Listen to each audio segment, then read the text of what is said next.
নিম্নে অবস্থান করছি যে একটা ক্রিকেটের স্ট্যাম্পে 5 ঘন্টায় পিটায়া মানুষ মেরে ফেলি, এটা কোনো কথা? একই ইউনিভার্সিটিতে পড়ে। আমার গত 3 দিন আগে পাংশা অর্থাৎ কুমারখালীর খোকসার পাশে আমার মাহফিল ছিল। আবরারের যেখানে বাড়ি তার পাশে আমার মাহফিল ছিল কুষ্টিয়া।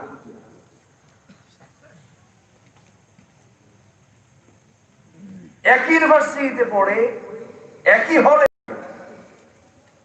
একসঙ্গে পড়াশোনা করছে, অথচ কি এমন দোষ হলো, কি এমন অপরাধ হলো, সন্ধ্যা থেকে শুরু করে নিয়ে একটানা 5 থেকে 6 ঘন্টা পিটায়া মানুষকে মেরে ফেলা হয়? কেন হয়, কেন হচ্ছে এগুলো? অবশ্যই এদের পেছনে রয়েছে একটি জঘন্য অপশক্তি, ঠিক কিনা? সেই অপশক্তির কারণে এই জঘন্য কর্মকাণ্ড গুলো হচ্ছে। সম্মানিত ভাইয়ের, একটা খুনির সত্য শাস্তি যদি বাংলার জমিনে হতো, একটা খুনের রেকর্ড আর বাংলার জমিনে দেখা যেত না মুসলমান। অত ওই সমস্ত বাতিলদের মোকাবেলা করার দরকার আছে না নয়? আছেন কারা কারা?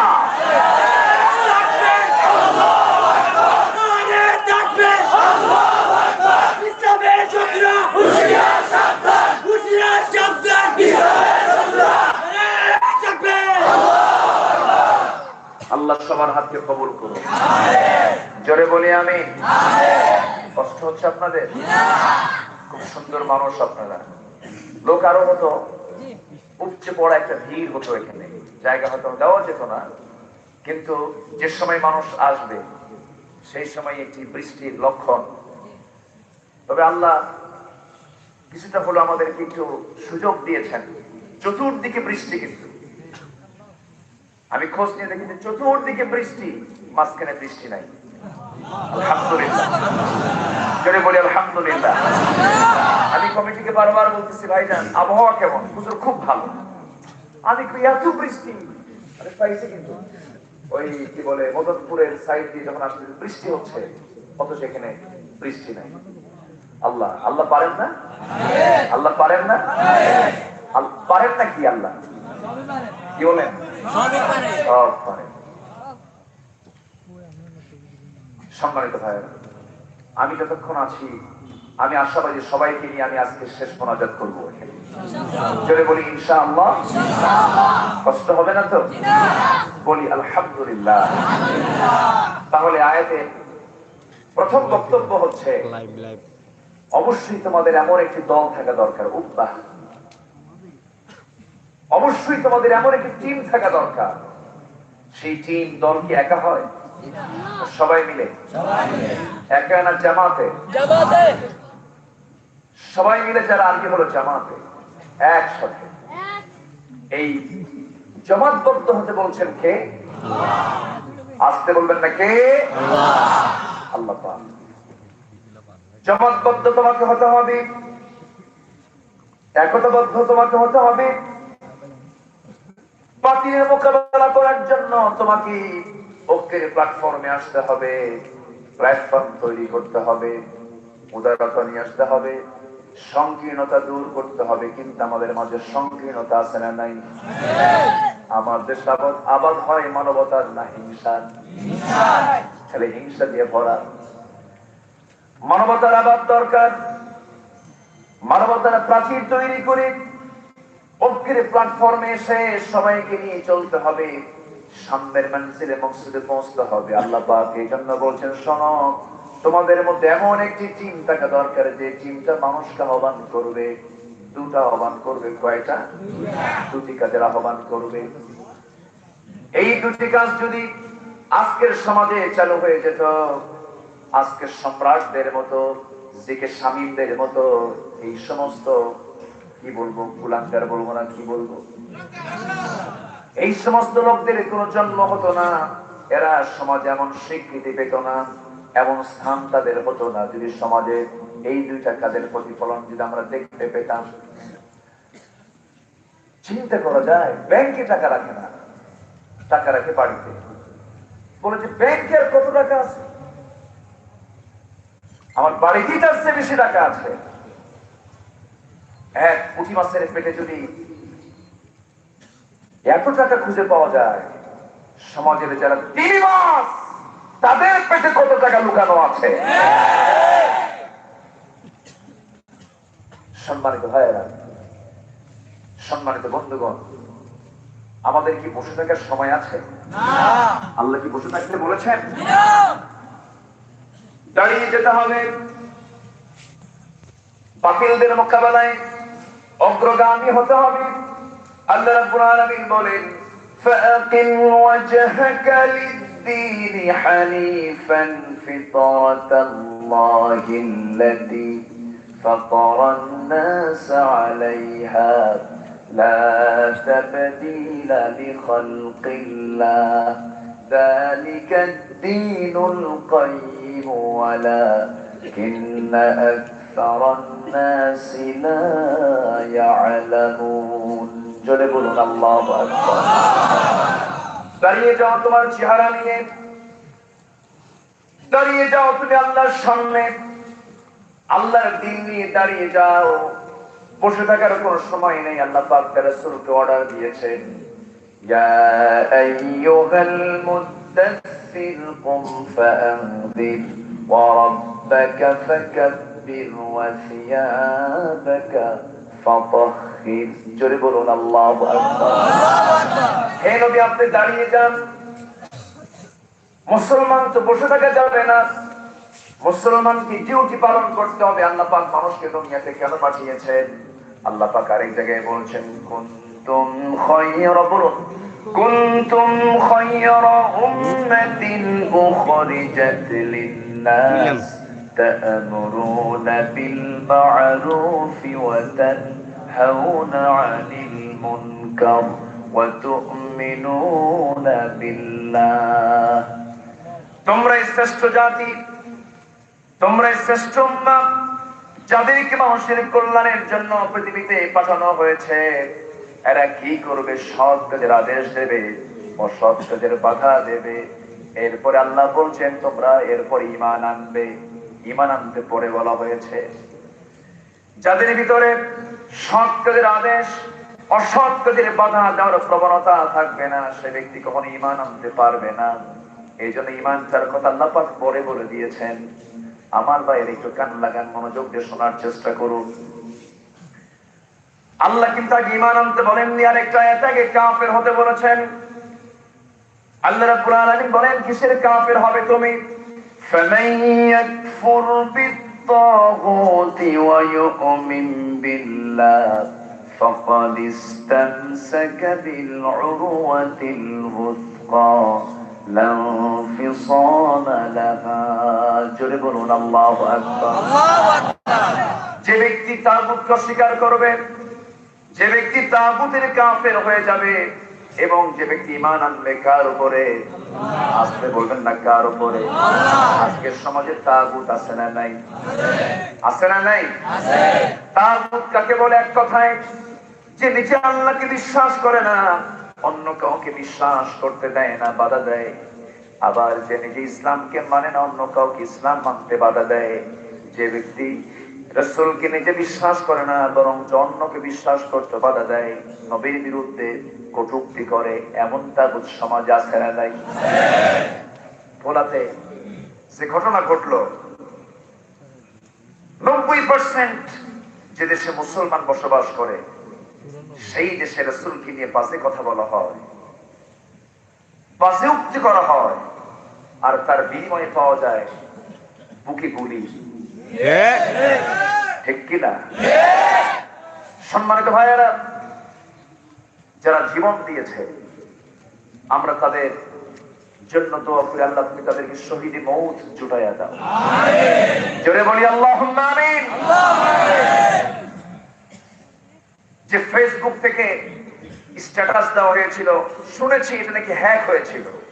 হ্যাক করলো কে, লিখলো কে, তাও কি খুঁজে বের করা সম্ভব নয়? সম্ভব। সম্ভব। আমার দেশে মন্ত্রীকে গালি দিলে সাজা হয়, নেতাকে গালি দিলে জেল হয়। আমরা অবিলম্বে এটি কামনা করি, যারা এই সমস্ত জঘন্য কর্মকাণ্ড নিয়ে সমাজটাকে প্রশ্নবিদ্ধ করছে, এদেরকে প্রকাশ্যে ধরে এনে ফাঁসির মঞ্চে ঝুলে মেরে এদের রক্ত মাংস কুকুর শৃগাল দিয়ে খাওয়ানো দরকার। এমতের পক্ষে রাজি আছেন কারা কারা?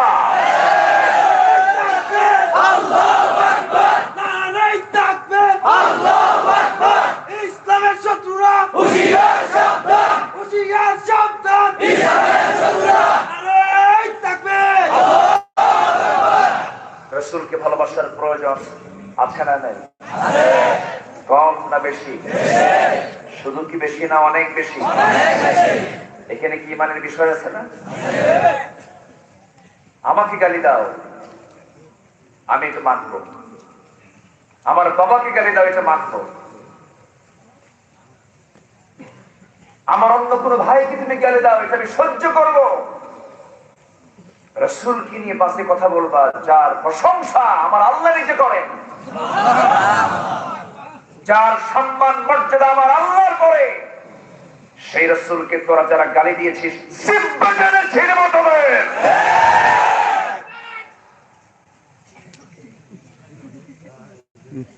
আসুক সময় আসবে, আসবে না? আসবে না? এমন একটি সময় আসবে, এই সমস্ত নাস্তিক মুরতাদেরা পালানোর কোন গর্ত খুঁজে পাবে না। শর্ত হলো একটি দল থাকতে হবে, সেই দল হবে কার দল? কার দল? আল্লাহর দল হতে হবে। অন্য কোন দলে যাওয়া যাবে না, অন্য কোন মতে যাওয়া যাবে না, অন্য কোন পথে যাওয়া যাবে না। পথ হক কয়টা? দিন হক কয়টা? ধর্ম হক কয়টা? তার নাম কি? যারা বলেন তার নাম কি? দুর্গা পূজায় যাওয়া কি সুন্নাত? অনেকে যায় তো, তাই না? হিন্দু ভাইরা যাবেন, আপনাদের ধর্মীয় অনুষ্ঠান আপনারা যাবেন না? কেন যাবেন? আমরা তাদের ধর্মীয় প্রচারে, ধর্মীয় অনুষ্ঠানে কোনো বাধা দেব না, বরঞ্চ তাদের মন্দির আমরা পাহারা দেব। বৌদ্ধদের বৌদ্ধ মন্দির আমরা পাহারা দেব, গির্জা আমরা পাহারা দেব। ধর্মের স্বাধীনতা ইসলাম দিয়েছে, কোন ধর্মের কোন মূর্তিকে গালি দিতে ইসলাম মানা করে দিয়েছে। কিন্তু এর মানে এটা নয় আপনি মুসলমান হয়ে তাদের গির্জায় গিয়ে আপনি দুর্গা পূজার প্রশংসা করবেন, মা দুর্গার প্রশংসা করবেন, আপনি ঢোল গলায় নিয়ে ঝুলায় পিটাবেন ঢোল। আপনি মুসলমান নন, আপনি মুনাফিক। ঠিক কিনা? আপনি মুনাফিক। মুনাফিকের পথ কয়টা? হাজার। ওর পথের শেষ নাই। আর মুমিনের পথ কয়টা? মুমিনের পথ কয়টা? ইহদিনাস সিরাতাল মুস্তাকিম। মুমিন এক পথে চলে, মুমিন কখনো দুই পথে চলে না, দ্বিমুখী নীতিতে বিশ্বাসী হয় না। হক একটাই, সেটা হচ্ছে ইসলাম। ইসলাম ছাড়া পৃথিবীতে আর কোনো হক নাই। যত ধর্ম পৃথিবীতে আছে সব বাতিল। সব কি? বাতিল। বাতিল। ইসলাম একমাত্র হক, ইসলাম ছাড়া সব বাতিল। আল্লাহ রাব্বুল আলামিন সোজা শব্দে বলে দিয়েছেন, খুব পরিচিত আয়াত, আমার সঙ্গে ছোট মিলিয়ে বলুন, وَمَن يَبْتَغِي غَيْرَ الْإِسْلَامِ دِينًا فَلَن يُقْبَلَ مِنْهُ وَهُوَ فِي الْآخِرَةِ مِنَ الْخَاسِرِينَ। জীবন বিধান হিসাবে ইসলামটাকে ছেড়ে দিয়া যারা অন্য কোন দিনকে যারা গ্রহণ করবে, আল্লাহ তার কোন কাজ, কোন ইবাদত আল্লাহ রাব্বুল আলামিন কবুল করবেন না। এটা কার ওয়াদা? আল্লাহ। তুমি মুসলমান বেটা, তুমি দুর্গা পূজার অনুষ্ঠানে গিয়ে ঢোল পিটাবা আর প্রসাদ খাবা, নারিকেলের নাড়ু খাবা, এটি ইমানদারের লক্ষণ নয়। কষ্ট হচ্ছে? কথা বলে যাব? জোরে বলুন ইনশাআল্লাহ। মুনাফিকের ঘরে পাশে যাওয়া যাবে না। মুনাফিক নাই? আমার দেশে মুসলমান বেশি না নামাজি বেশি? ভালো করে বলবেন। আমার দেশের নামাজি বেশি না মুসলমান বেশি? মুসলমান বেশি, আবার নামাজি নাই, ওই কেমন কথা? মুসলমান কি বেনামাজি হয়? হ্যাঁ, আমার ভাইরা, প্রশ্ন কিন্তু আপনাদের কি করে দিলাম, এমন প্রশ্ন করলাম যে প্রশ্ন আপনারা বিরোধ করছেন। আমার দেশে মুসলমান বেশি কিন্তু নামাজি নাই,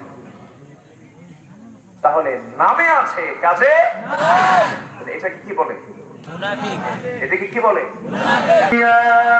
আইয়ুহাল কাফিরুন লা আ'বুদু মা তা'বুদুনা ওয়া লা আনতুম আ'বিদুনা মা আ'বুদু ওয়া লা আনা আ'বিদুম মা আ'বাদতুম ওয়া লা আনতুম আ'বিদুনা মা আ'বুদু লাকুম দীনুকুম ওয়ালিয়া দীন।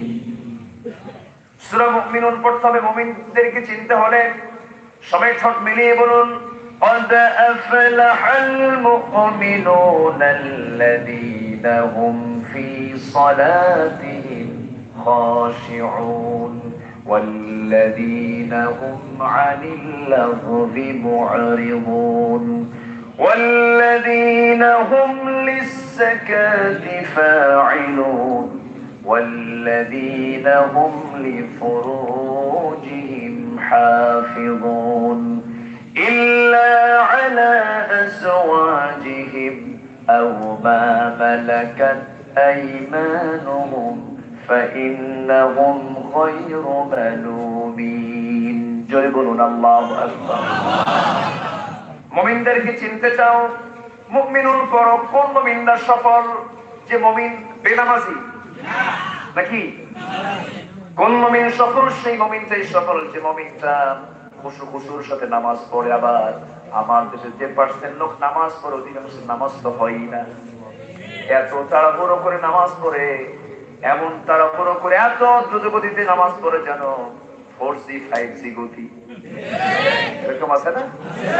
এত তাড়াতাড়ি নামাজ পড়ে শয়তান করে তুই কি বললে আমিও বুঝলাম, এমন নামাজ আছে না নাই? এই সমস্ত নামাজ কি মুমিনের নামাজ না মুনাফিকের নামাজ? ওয়াইদা কাতু কুসালা, মুনাফিকরা যখন নামাজে দাঁড়ায় তাদের নামাজ দেখলেই টের পাওয়া যায় এটা মুনাফিকের নামাজ। নামাজ যার যত সুন্দর হবে ঈমান তার তত সুন্দর হবে। সবাই কি নামাজ পড়তে রাজি আছি? সবাই নামাজ পড়ি তো নাকি? বলি আলহামদুলিল্লাহ। নামাজ পড়বো আমরা। আমার ভাইয়েরা, অনেক তো কথা, একটু রাত তো বেশি হয়ে গেছে, হয়তো ধৈর্য যদি হচ্ছে আপনাদের, যদি বেশি কষ্ট হয় দোয়া করে দেই, চালিয়ে যাবো তো, কষ্ট হবে না? বলি আলহামদুলিল্লাহ। এবছর হজে গিয়েছিলাম, আমার জাফরি ভাই চলে গেছে নাকি? জি, আমার জাফরি ভাই একসঙ্গে দেখা হয়েছিল। মক্কায় গিয়েছি, মক্কা থেকে মদিনায় আমি 8 দিন ছিলাম। মা, বাবা এবং আমার স্ত্রী সহ আমরা 4 জন ছিলাম। প্রত্যেকদিন ফজর নামাজ আমি মসজিদে নববীতে গিয়ে পড়তাম। ফজরের নামাজের যিনি ইমাম, যিনি ইমামতি করেছেন, তার বয়স মাত্র 90 বছর। যুবক মানুষ তো নাকি? 90 বছরের বৃদ্ধ মানুষ। একদিন উনি ফজর নামাজ পড়ালেন, 2 রাকাত নামাজ। আমি তার পিছনে ইক্তেদা করলাম, দেখি পুরা সময় লেগেছে মাত্র 29 মিনিট। এইরকম টাইম নিয়ে যদি আমার দেশের কোন ইমাম নামাজ পড়ে ফজরের 2 রাকাত নামাজ, আপনারাই বলুন, নামাজ শেষে বলবো হুজুর আপনার তো কাম নাই, আমাদের তো কাম আছে। হুজুর টোপলা বাঁধতে বাড়ি যান, এই হচ্ছে আমার দেশের নামাজের হালত। মানে আল্লাহ ছাড়ে না, আমিও পারি না। আল্লাহ এরকম লোক আছে না কিছু? এরকম করে নামাজ পড়লে আল্লাহর সঙ্গে দিদার হবে না। মুমিনের নামাজ পড়তে হবে, মুনাফিকের নামাজ না। মুমিন নামাজ পড়ে জান্নাত পাবে। والذين هم على صلواتهم يحافظون أولئك هم الوارثون الذين يرثون الفردوس هم فيها خالدون জোরে বলুন আল্লাহু আকবার। মুমিনরা নামাজ পড়ে জান্নাত পাবে, মুনাফিকরা নামাজ পড়ে জাহান্নাম পাবে। কোন মুনাফিক জাহান্নাম পাবে? ফাওয়াইলুল লিল মুসাল্লিন আল্লাযীনা হুম আন সালাতিহিম সাহুন আল্লাযীনা হুম ইউরাউনা ওয়া ইয়ামনাউনাল মাউন। ওই সমস্ত মুসল্লির জন্য যারা অবহেলা করে নামাজ পড়ে, লোক দেখানো যারা নামাজ পড়ে, তাদের জন্য ধ্বংস হয়ে যাক। কে বলেছেন? আসতে বলবেন না, কে বলেছেন? আমার দেশে বহু নামাজি আছে, তাহাজ্জুদ করে, ফজরও পড়ে, কোরআন শরীফ তেলাওয়াত করে, আলেমদেরকে হত্যার পরিকল্পনা করে। আছে না নাই? আপনার নামাজ যদি হত্যার দিকে নিয়ে যায়, আপনার ইবাদত যদি তাগুতের শক্তির পক্ষে কাজ করে, তাহলে আপনার সে ইবাদত নয়, এগুলো ভণ্ডামি। আমার বন্ধুগণ, এই জন্য আমরা ফিরে আসতে চাই কার পথে? মুনাফিকের পথ ছেড়ে দেব, আমরা নিফাকতার পথ ছেড়ে দেব। আমার বন্ধুগণ, রাসূলকে নিয়ে আজকে যে কটূক্তি করা হচ্ছে, এই জাতীয় বাজে বাজে কথাগুলো আজকে শুধু নয়, আমার নবীর যুগেও রাসূলকে তারা গালি দিয়েছিল, ছিল না? রাসূলের জীবন দশায় রাসূলকে নিয়ে কত ষড়যন্ত্র করা হয়েছে। আর এই ষড়যন্ত্রের পিছনে কাজ করেছে হলো মুনাফিকরা। কারা? মুনাফিক। মুনাফিক ছিল, আছে, থাকবে। এবং এই মুনাফিকরা কাফিরের জলজঘন্য, মুশরিকদের জলজঘন্য। এদেরকে চেনা যায় না, মারাত্মক, এরা ভাইরাস। সম্মানিত ভাইয়েরা, আমার নবীজির জীবন দশায় রাসূলকে নিয়ে কত বাজে উক্তি করা হয়েছে, বাজে মন্তব্য করা হয়েছে। নবীর পরিবারকে তছনছ করার ষড়যন্ত্র করা হয়েছে। এটার পেছনে মুনাফিক ছিল না? মুনাফিক ছিল।